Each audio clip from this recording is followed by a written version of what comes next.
How's it going, everyone? Welcome back to another FreeCad tutorial. In today's video, I'll show you on how you can join two bodies in the software. Now, the first thing that you want to do is to simply get ready or get finished with your design. And from here, you just want to click on the first body. So in my case, it's going to be this one.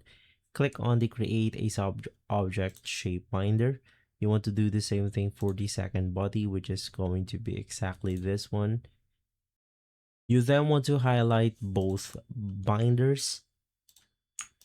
And from here, let's click on the Boolean operator option. Now you want to make sure that the fuse option is selected. So just click on fuse, click on OK, and then that will basically join your two bodies or objects together. And so guys, if this video has been helpful, leave a like, subscribe, and follow Guide to Everything for more videos like this. Thanks for watching.